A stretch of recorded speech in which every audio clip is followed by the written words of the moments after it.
Hello, I'm Christopher Leith Evans. I'm an artist, and I'd like to share with you some of my ideas about rocks, how they have figured in my landscape paintings, in my matte paintings for movies, and as fundamental subject matter at key turning points in the history of art.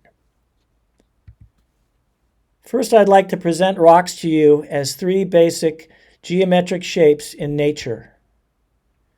First, there's the egg. Then there's the block. And rocks come as layers in sedimentary formations.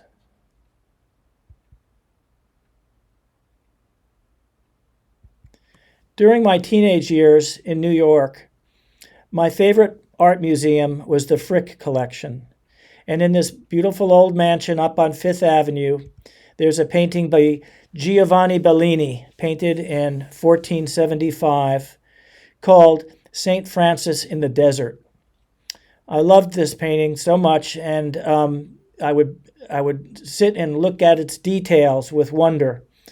Here we see St. Francis standing, looking up to the heavens, his bare feet on the holy ground, and he's perhaps singing a hymn called Canticle to the Sun, in which he praises nature and its wonderful works. In thinking about this slideshow, I looked at the painting again and realized that about 75% of its compositional surface is rocks. And lo and behold, in the lower left, at the far left, we see a block, we see some layers of rock, and we see an egg-shaped form of rock, those three basic shapes I was so aware of. Many years later, when I was painting from life up in the Hudson River area in upstate New York, I was doing a study for what became a larger painting at a location called Fawn's Leap. It's at the top of a waterfall. And in this painting, there again you can see these three shapes as a major part of the composition for me in a pure landscape. At lower left is the egg, above it the block, and then behind that some sedimentary layers of rock that have been laid down over centuries. On the other side of the waterfall, also layers of rock that have been sculpted by the action of the water and the gravel and sand over millennia. Layered up almost like a wedding cake. Well, after graduate school, I was looking for a day job and it had the good fortune of being hired by George Lucas's company, Industrial Light and Magic. This is a company portrait taken in the mid-1980s. And notice the fake rock in layers up in the background. The symbol of the company was a magician in a gear holding a light bulb with a wand. And indeed, the company did perform a kind of magic trick. Its sculptors and artists and painters and cameramen created visual effects for movies, like this one, Dragon Slayer, which is the first movie I worked on in 1980-81. I had gotten into the film business hoping that I could actually paint something like Cloud City for the next Star Wars movie. But as an apprentice with a Master of Fine Arts degree, they put me to work painting backgrounds for Dragon Slayer. In one of the key scenes, the young hero and his girlfriend are climbing a mountain, following a wizard who, up on a cliff top, gives the young apprentice hero lessons on how to vanquish the dragon. The old wizard was played by the famous Shakespearean actor from England, Sir Ralph Richardson. And after he tells the young apprentice to watch and wait, he vanishes. Now, part of this magic trick was actually the fact that Sir Ralph Richardson never acted on a cliff. The set was simply a painting on a sheet of glass with an aluminum frame, and the area where he was acting was motion picture film projected from the back into that little black window. And my job as a painter at ILM's matte painting department was to produce a number of these paintings. Here's another painting. All I did was the background mountains and the foreground rocks where the action was to be taking place. Look over on the far left, there's a particular little mountain peak and some rocks in the foreground. Notice how they fit right into the corner of this scene of the actor calling up the powers of nature against the dragon. The mountain peak and the rock also shows up with the young hero looking on. Here's another scene. Notice the two peaks in the background, the two rounded peaks. They were based upon the mountains of Wales and England and Scotland. And the foreground rocks, once again, were the mountaintop where Sir Ralph Richardson was going to vanquish the dragon. And those are my painted mountains in the background with a layer of haze. There's the dragon, animated by the great Phil Tippett, and the visual effects of a flamethrower double exposed coming out of the dragon's mouth. Now here's a close-up of that cliff face that I painted. And the reason I'm showing this to you is that I was taught as an apprentice the tricks of painting realistically so that on film it would look like reality. And in this case, my teacher was Alan Maley. He was a retired Walt Disney Studios matte artist, and he told me that to begin a rock painting like this, it was wise to have a lot of texture and a lot of shapes and lines with which to improvise the scene that I was going to be creating. Because after all, I had to create something out of my imagination. There was nothing real that they could photograph practically. They couldn't take a crew up into the mountains at night.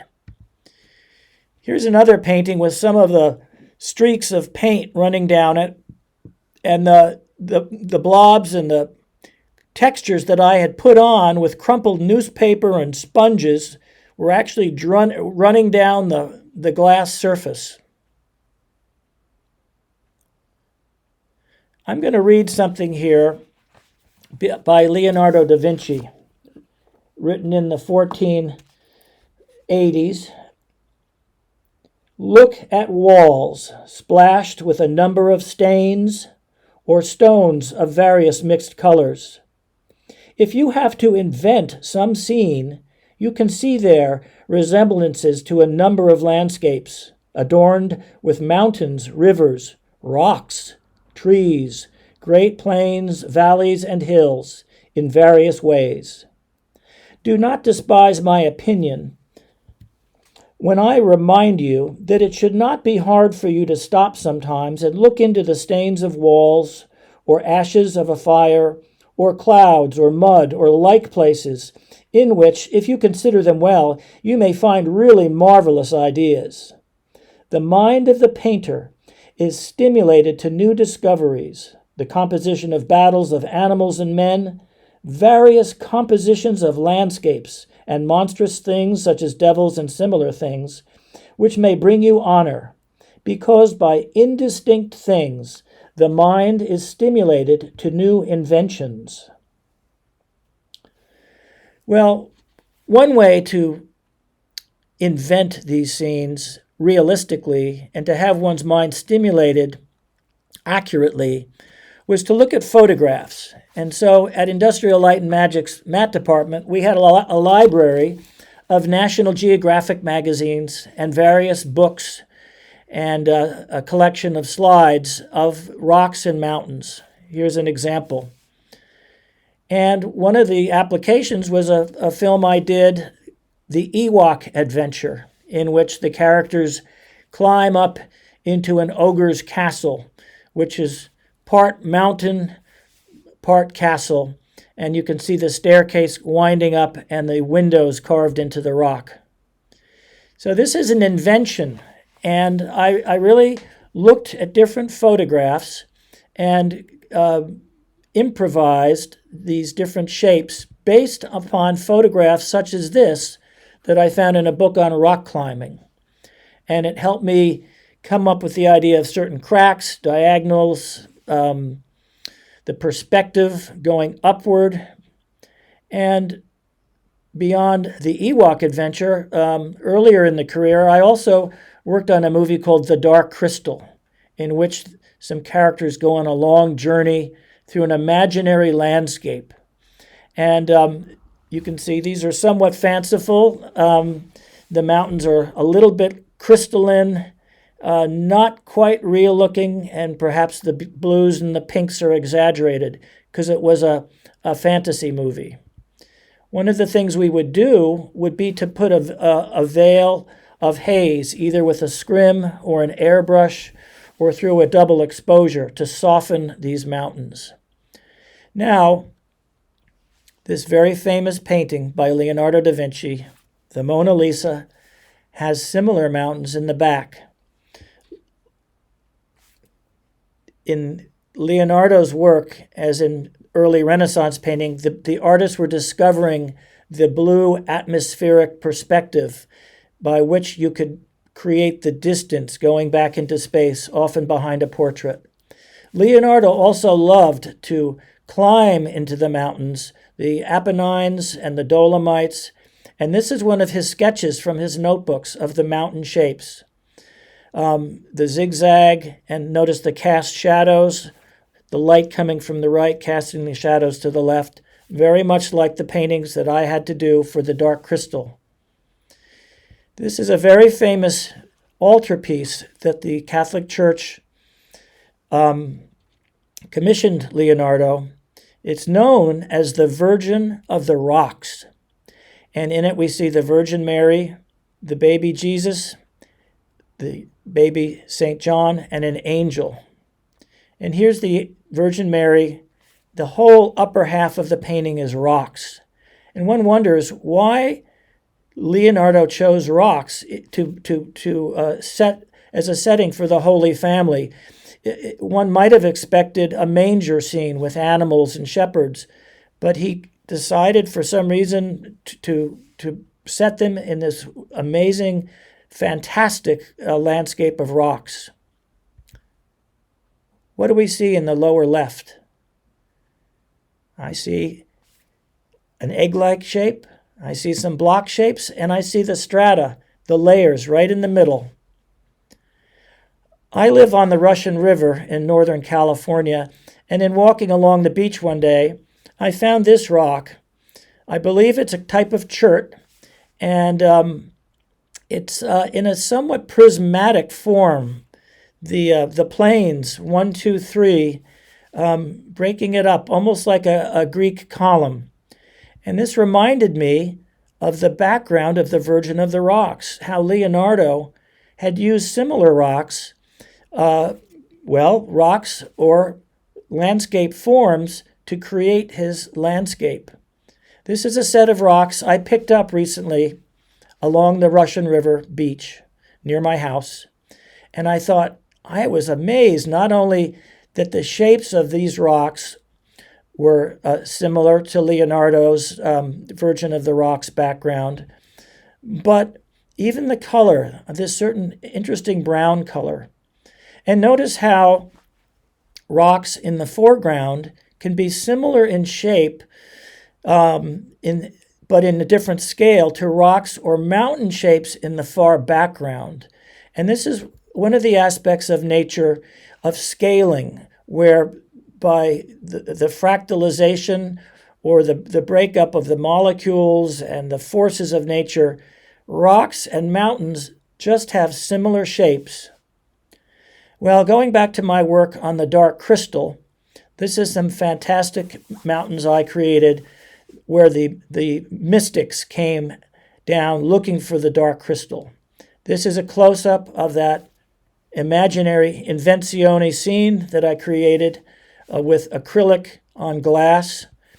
And here's the wide panoramic view with the characters walking their way along the cliff tops above a distant valley. Only the area immediately around those characters is the real live-action movie. Everything else is painted in the matte shot. Notice the stacks and layers of rocks that I played with in the foreground. There again, inventing, looking at photos, and really quite enjoying myself to invent a landscape and get paid for it as a visual effects artist for a movie. Later on, I did a job working on a movie called The Never-Ending Story for the German director Wolfgang Petersen. And here, once again, the only live-action film is right at the center. There's a boy riding along on a white horse. Everything else is painted. And for the mountains, we scraped out the glass, and behind the glass made tinfoil mountains and lit the tinfoil with golden pieces of cellophane and had them sparkling in the sunlight in a way that even the best colors of paint could not quite capture that sparkling of these silvery mountains. One aspect that Renaissance artists one aspect of nature that the Renaissance artists loved was anatomy. Their main job was really painting the saints, and landscape was only a secondary background for them. But in Leonardo's notebooks, he sketched both the landscape and the figure. And the form of the egg, notice in this angel's face how egg-like the form is. And so the study of the forms of geometry, whether in landscape or in the human body in anatomy, were essential for the artist to make the forms look rounded, three-dimensional, and realistic. Here's a drawing by Pontormo, and a pen and ink drawing by Albrecht Dürer, the Northern Renaissance master.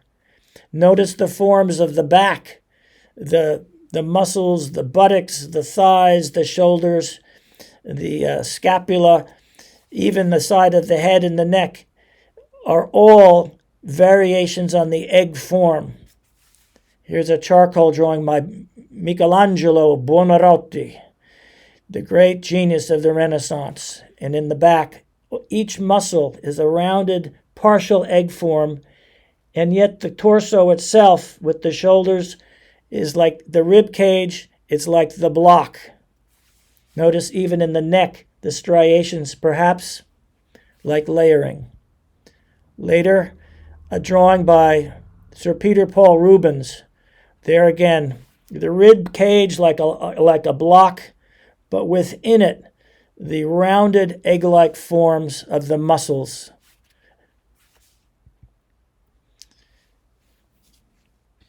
In 19th century France, a revolution in painting began.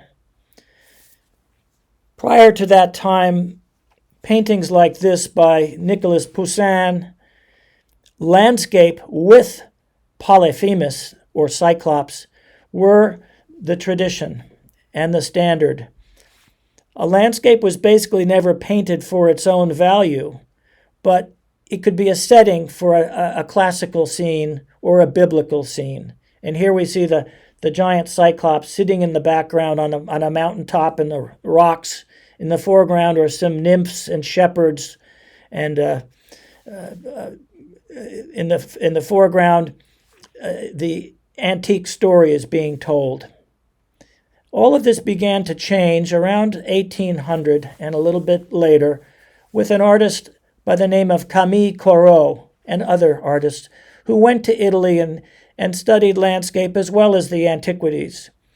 And the method of creating the paintings for the Salon in Paris at that time was to,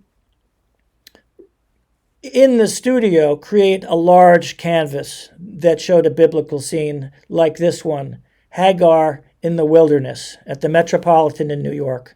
Another painting I saw and loved as a young artist.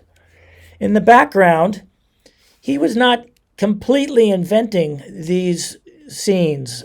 The rocky cliff with a little round hill on the top and some trees, the oak tree at left, and these rocky shapes at right were based upon Corot's studies from life out in the forest of Fontainebleau, about 25 miles outside of the city of Paris, where he would go with his paint box and brushes. This is around the time that the trains were being run out to the countryside and artists could go to get inspiration directly from nature. Here is one of Corot's studies of an old quarry. Nearby was the town of Barbizon, and it got known to be the Barbizon School. Great large boulder. No doubt some of these boulders ended up in the painting of Hagar in the Wilderness. Some of them are very small, 8 by 10, humble, but devoted studies of nature. Another artist in the early 1800s who went out to the forest of Fontainebleau was Gustave Courbet, the powerful leader of the realist movement. And he painted many of his paintings with a palette knife very rapidly. And in a way, the knife was perfect for getting quantities of paint on and putting down slabs of rock. And here we see the blocks built up in layers and a waterfall. Well, as a landscape painter, I couldn't help but want to follow in the footsteps of these masters and study from life, rocks, as they say, en plein air, outdoors, on location. And here I am on a hillside up by the Russian River in Sonoma County, California, doing a study for a painting of mine called Young Oak on a Steep Hillside. Here's my French easel, which was foldable, full of paints and brushes and rags, and my little palette. And this is what I was looking at, more or less. The rocks, the oak tree, and this ridge. And down below is my color study. I intended to bring it back to the studio to do a much bigger painting. Here it is. It's about 4 by 6 feet. And that would have been impractical to carry up onto that cliff. Here I am doing another study for a large painting that was 6 feet tall called River and Cliff, up along the Russian River in Mendocino County. The main thing here, like Corot and Courbet, was to get out into nature and capture the colors that I was seeing with my naked eye. Here I am in the studio with the large painting. And here's the finished painting. During this period of time, in the around 2007, I was also working up at the Pepperwood Preserve, and here's a different look at rocks. Not a massive cliff, but little rocks sculpted or revealed by the action of a stream going through the forest. This is a hillside near where I live.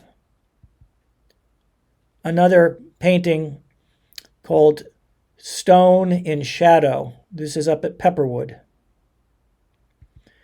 And doing those paintings, I worked both from life with a setup like this, the French easel and an umbrella to soften the light, and also bringing the studies back to the studio. This is a section of meadow, rocks, and pepperwood. Many people say that my paintings look just like photographs, and I beg to differ. I think that they may be very realistic, but there is an interpretation uniquely my own. And as you get closer to them, you do indeed see there's a lot of brushwork, and there's an interplay between the painting of the rock and the grass. I do know that painting is a process of seeing and painting and moving the brush in response to what the eye sees. This is a painting I did called Water Falling to the Sea. It's out at the Sonoma coast.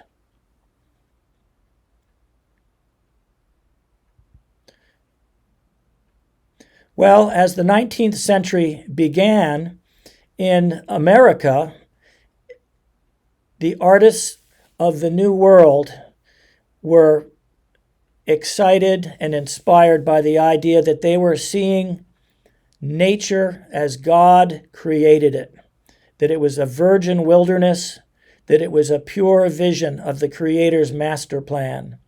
This is a painting by Asher Brown Durand showing the Hudson River School painter Thomas Cole with his friend William Cullen Bryant, a poet, discussing and looking up at Catterskill Clove and discussing the beauties of nature and its majesty. Notice that they are standing on layers of rock. This is a painting by Thomas Cole called Round Top. And by this point, we don't see classical figures. We don't see biblical scenes. The artists were beginning to see that landscape itself was enough of a composition and a subject because it could give the viewer a sense of the glory of God. And this was a very religious time. This is a painting of Yosemite Valley by Albert Bierstadt. He would travel to the West, do studies, and then complete these large canvases in his studio in Brooklyn, New York. Notice the beautiful sense of light coming down from the clouds, illuminating the cliffs. The cliffs are more or less layers that have been tilted up on their side.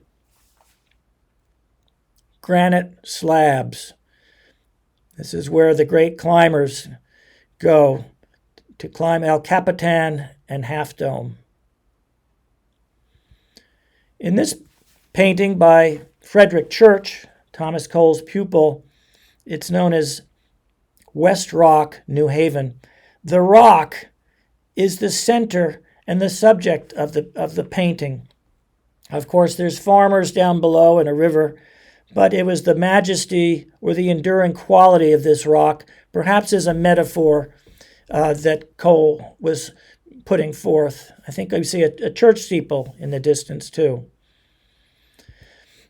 Other great American painters were going out and painting from life.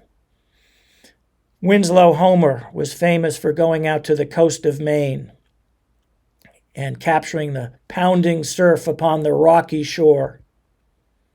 Many, many of his paintings are these rocky Maine seascapes. Notice the layers tilted down into the pounding surf.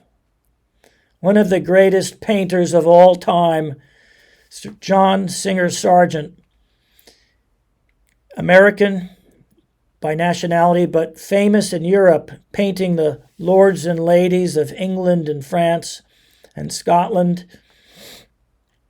One of the brilliant painters in great demand and making tremendous sums painting official portraits of the aristocrats. Well, when he had a day off, guess what he wanted to paint? Rocks. And he would go up into the Alps with a set of watercolors or oil paints, and he would paint these complex compositions of rocks, one after another. No lords and ladies for him. He wanted to capture the rocks. And notice the brushwork. It's almost like a fencer, this fabulous stroke that only Sargent could wield so masterfully. And the colors, too. But look at this delicate, sensitive, intricate scene of rounded, egg-like river stones in a dry wash. Amazing that Sargent, instead of painting gypsies and nudes and ladies and saints, chose to go out and paint all of these rocks. The warm, the cool, all the variation of shape. Here's an amazing oil painting study done up at the Simplon Pass, high up in the Alps. Done very rapidly. And look at the paint strokes here. This is a very far cry from Nicolas Poussin and the neoclassical landscape. And look at the treatment of water interplaying with rocks, dragging the paint with such amazing facility. Well, this artist was of a great inspiration to John Singer Sargent and many others in the mid-1800s, Claude Monet. He, too, like Camille Corot and Gustave Courbet, had started by going out to the forest of Fontainebleau, and his first big paintings were painted out there, lunching on the grass with his friends and things. But by the 1880s, he was bringing a new vision to the world with the way he painted and the way he approached nature. He broke up the painting surface into touches or taches of pure color, and in his response to light and shadow and the feeling of color in nature. One of his favorite places was on the coast of Normandy, the cliffs of Étretat, and he would study them at different times of day, catching the last rays of the setting sun or the first rays of the morning light, always looking for the color relationships and rapidly putting down the strokes. But also in the twilight hours or sunset, or in what the French called gris clair, clear gray light, Monet did these wonderful studies.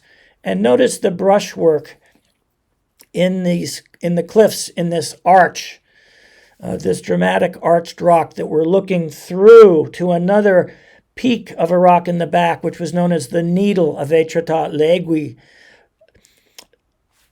These, of course, are layered rocks, once at the bottom of an ancient sea, and there really are stripes.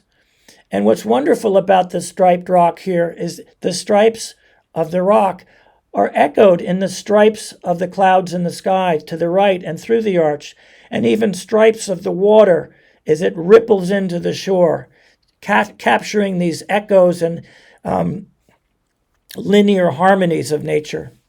Well, a friend of mine said to me once, "Chris, let's go out to the Sonoma coast and paint like Monet." And so we put our French easels on our backs and climbed down a rocky ravine onto this shore, this beach in the Sonoma coast. Well, it was a foggy day like it so often is in the summer, and we really got gris clair, practically neutral, very little color except the natural color in the neutral light. And this big rock is what I painted. And I tried to bring out the browns and the grays and the blacks. And in contrast to that, the delicate gray-greens of the ocean and almost a violet green in the distant fog. Well, when I brought the painting home, I looked at it and thought I did not like the centrality of this dark shape. And so because it was painted on masonite, or actually on plywood, I took a saw and cut it into two pieces, splitting the rock and creating a new composition of the rock contrasted to the distant colors of the sea. And that's the left side and the right side. And I learned a lot from this. I learned, first of all, that I didn't like one dark shape in the middle of a landscape that was expressing a sense of depth, because it was like a hole or a plug. And in looking back in my studio at a book of Monet's paintings and putting my painting studies on top of the book, I realized that yes, indeed, Monet was not making a central rock. His painting had a central hole through the rock. It was like the window of the painting itself, looking beyond a frame into space. And by cutting down through intuition my painting, I discovered some principle of landscape painting. I was also amazed to see my paintings in the gray light having captured almost exactly the grays and browns and delicate greens of Monet. Monet, of course, was more concerned with color. And here's some of his later works. A rocky bay, the Gulf of Gulfar up near Brittany. And as you zoom in, at the center of this painting is this amazing rock formation broken down into strokes and practically primary colors: red, blue, green, yellow. Now, when the conditions were different, Monet may have been reacting more to the textures and the patterns in nature. The patterns, particularly in the water here, are of interest. And look how the patterns in nature are captured by this other great artist known as a post-impressionist, Vincent van Gogh. A rocky hillside with olive trees.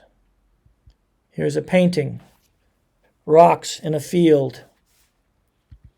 This drawing by Vincent, done with an ink on a brush or a stick, is known as Rock and Ruins, an ancient castle.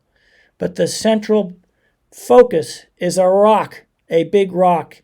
And once again, as art and its history is shifting from one era to the next, as it went from classical to realism to impressionism, here it's moving in the direction of post-impressionism and a new, more personal interpretation of nature from the artist.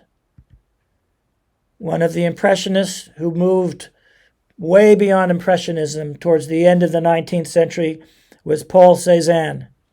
Here we see at the center a giant rock broken up into strokes of color.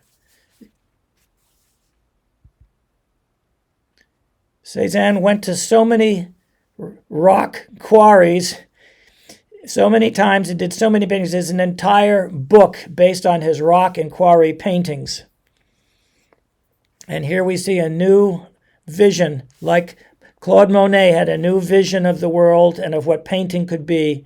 Cézanne moving on into restructuring the surface of the canvas into an experience of art, which is not necessarily the depiction of what was in front of the artist, but a parallel world of order, of the arrangement of shapes and lines and colors and strokes, uniquely his own.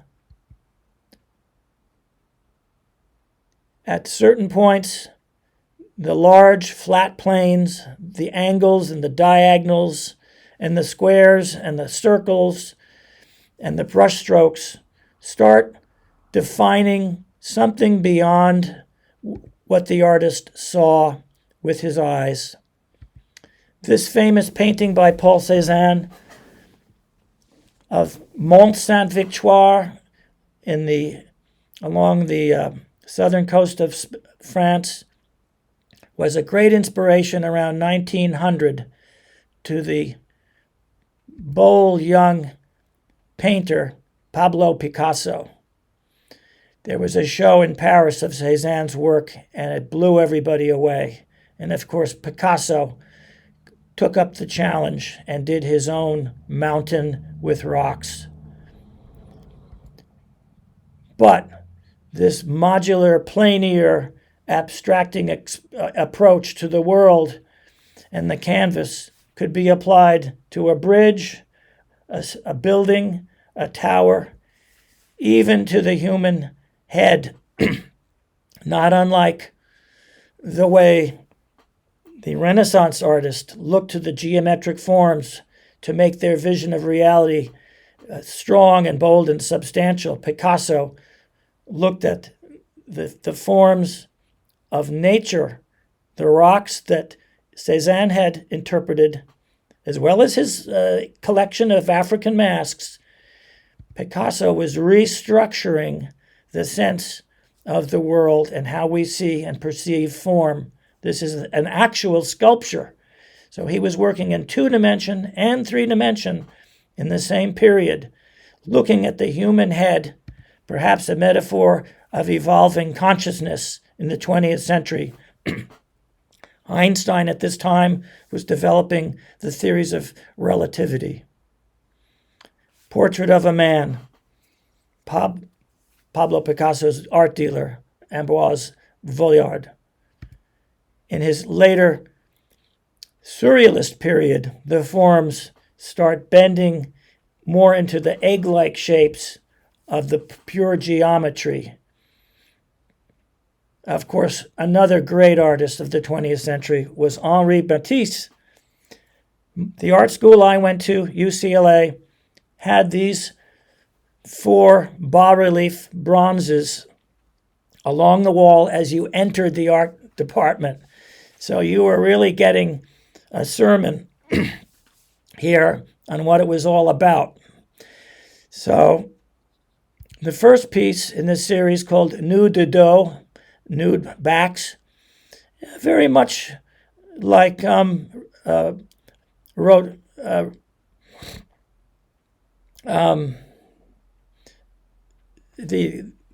classical musculature is there, but as the piece progresses in its 4 stages, it's broken down almost to a cliff face. It looks like a waterfall coming down the edge of a cliff in rock and stone.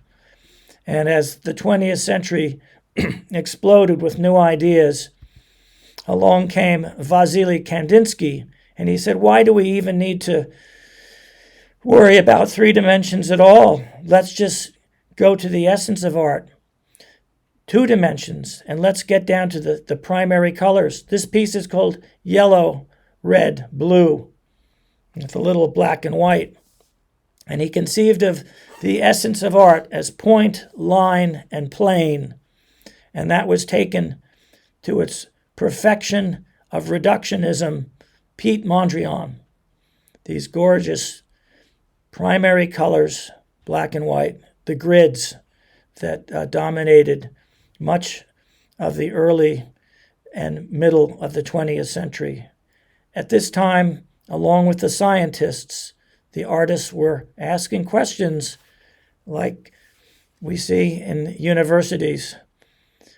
What is the world made of? What are the building blocks? What are the forces? What is matter, space, and time? I'm going to take you on a little tangent into the world of computer-generated imagery, CGI, because in many ways it's followed a path that modernism opened in reducing the visual world to pure numbers and math. And in this case, computer-generated imagery rebuilds the world in a digital area. Here's a simple grid block form. With a little bit more math, it becomes polygons. This is a ad for a company called Maya, and they're even advertising a software that can create fast mountains.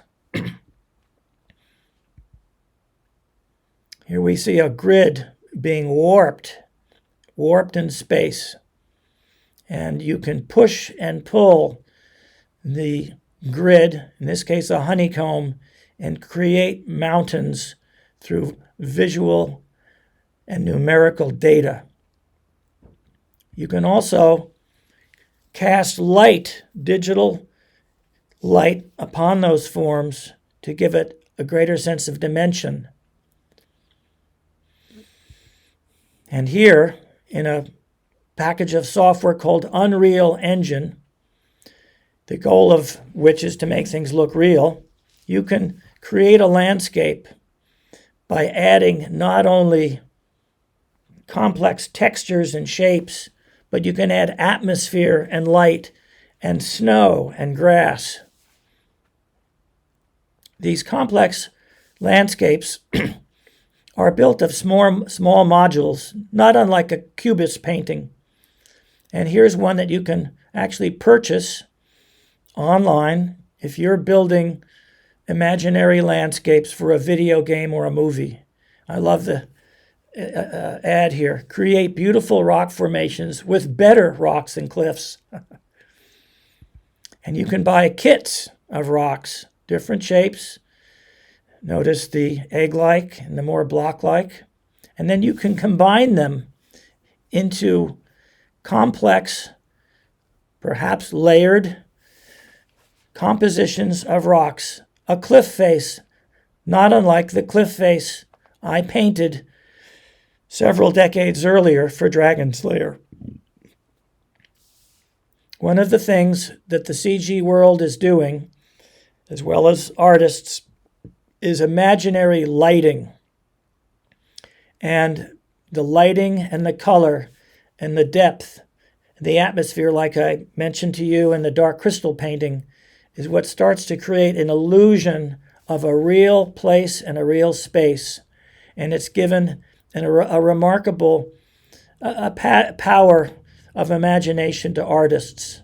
Here you can create your own arch rock cliff, like at Etretat, but here for a tropical island scene. And it can look very realistic. This could be used in a video game where the characters are running through in real time, or perhaps a background in a movie, like the movie Avatar. This is a scene, very realistic, by my friend and artist Steve Messing, created for the movie Avatar. You can create not only your own tropical island, but here, your own planet with its own gravity and its own rock formations.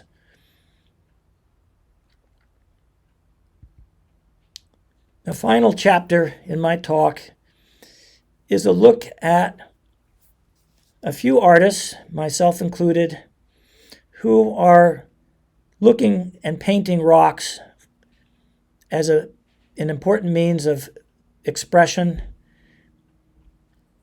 and a way of looking at the world around them. If we look back into the 1940s and 50s, the two-dimensionality that was being explored by Kandinsky ultimately evolved into abstract expressionism and the New York school, painters like Clifford Still. Of course, there was Jackson Pollock, William de Kooning, Arshile Gorky, and others.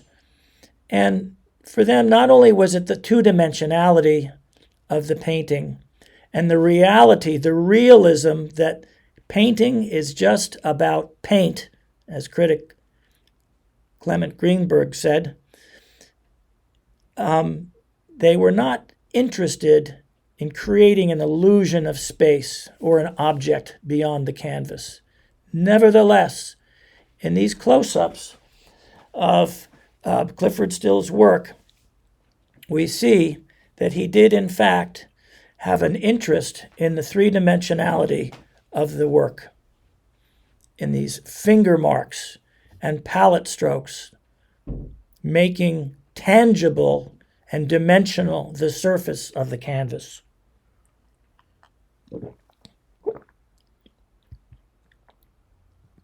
This is undoubtedly done with a palette knife. Any artist who looks at Courbet's paintings is always intrigued by painting with a knife. Here is a marvelous contemporary painter, Mark Bradford, in Los Angeles. Here he is looking at a big Clifford Still painting and talking about its marvelous surface, a surface not unlike a rock formation. And Mark Bradford is very much into a kind of geological topography in his work. Here he is working with a stonemason's saw, a grinding wheel, working the surface of a huge panel or canvas, one of his paintings. Here's a close-up of it. Here he is talking to Anderson Cooper. Look at the cuts and the slices through it, almost like the layering of strata in a real geometric landscape. Now this, you might think, is some of Mark Bradford's work, or maybe Clifford Still's, and not in any way possibly the work of a realist painter like me, but indeed this is a picture of one of my paintings, a painting of a rock that I was evolving. And I like to evolve the surface of a rock almost the way time and nature evolves the surface, through weathering, through rolling and grinding and sandblasting and hot sun and ice. I like to lay it in brush strokes, alternating with palette knife strokes, back and forth, and evolving that surface as it moves in 3 dimensions and 2 dimensions on the canvas as a combination of brush marks and textures and sensations of touch. I think this is one of the wonderful things that painting is, even if it is a window into a kind of reality. There is always a sense of touch, that the artist is touching the canvas with the brush, with the paint, and hopefully feeling that rock or feeling this context of it. This is the final piece, the river, rock, and the clear water. And for me, I want to look not only at the surface of the rock and the canvas and the paint, but I'm interested in the interplay of these different qualities of vision that art can produce or present in a window. So there's the solid texture of the rock. There are the rocks underwater, which we're seeing through a sheet of another substance, how the water transforms that surface. The surface of the rocks, both underwater and above water, are also transformed by the shadow, changing the color of the rock into the reflected colors of the sky. And then, of course, there is this world of reflection where we see the rocks reflected within the shadowed water. So there's multiple realities taking place before our eyes in the painted world. In the 60s and 70s, photorealism, the meticulous representation that we see in photographs, was a powerful and cutting-edge response in many ways to the flatness of the abstract expressionist school. This is the painter Alan McGee, who lived and worked up on the coast of Maine, loved painting the ocean-rolled granite rock in his native land. A wonderful California painter is Chester Arnold. There's a lot of rock in his paintings, and he uses rock as a kind of metaphor for the human condition, for the isolation and maybe the hardness of the world that people have created for themselves. This one's called Land of the Free. His titles are often suggestive of thought and conditions. This one is Departure.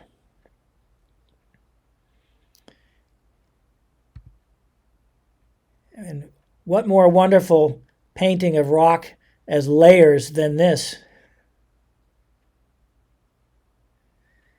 One interesting thing about Chester's work is are caves and mines. And in a way, a cave is the negative shape of a rock. So this cave, in a way, is a negative shape of an egg. Here's the negative shape of a block, a mine shaft. This one has the wonderful title, A Small-Time Operation. I did some paintings in the 2010s called the Supply Chain Portraits, and I also did a painting within a painting of a small-time mining operation. And it's an interesting parallel that Chester and I have shared. The human being attacking the rock to dig into it, looking for minerals, and also, in a way, digging beyond the flat surface of the canvas. This painting is a smaller piece on the left in a large 7 by 9 foot piece of mine, supply chain painting called Cobalt Blue. And reading from left to right, we see a mine, artisanal mine of cobalt, hand dug by the man in the center. And that cobalt rock is smelted and broken down into a beautiful blue pigment, ending up at the right on the other side of the world in my art studio as cobalt blue paint. These are complex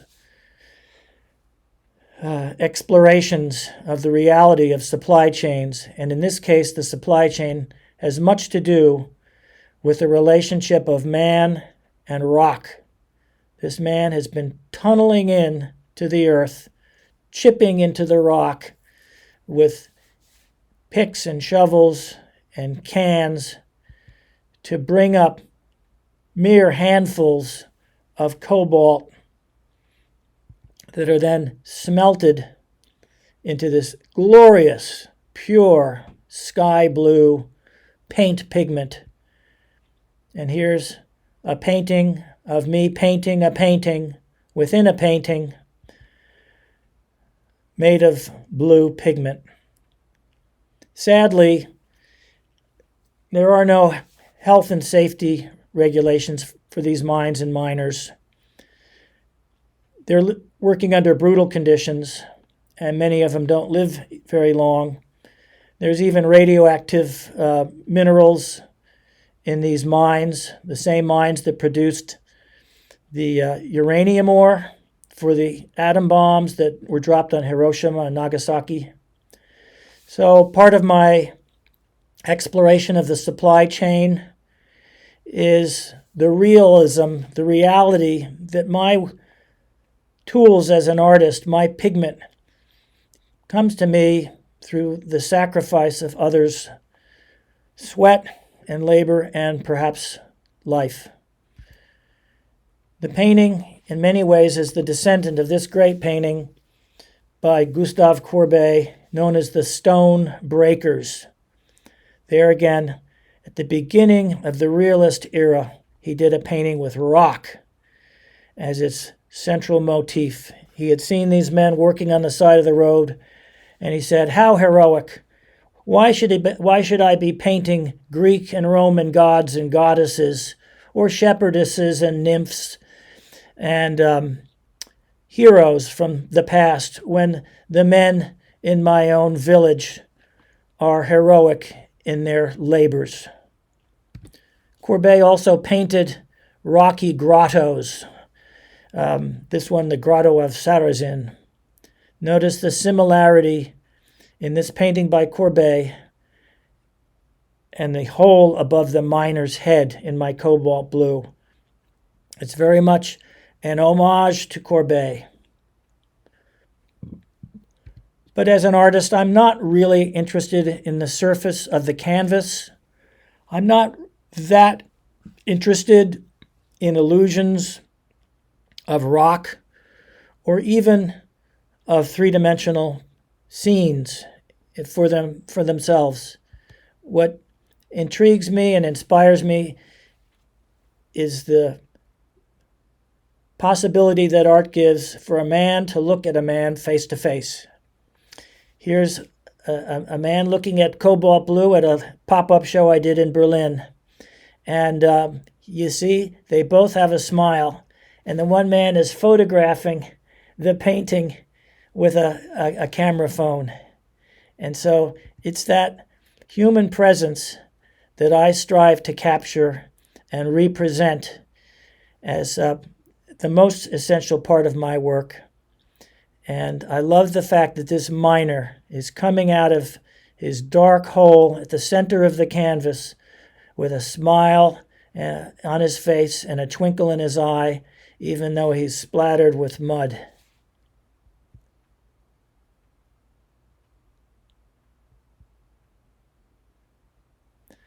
So as you go out in the world now, I hope you'll look around and see if you can see these three shapes: the egg, the block, and the layer of stone in the world around you.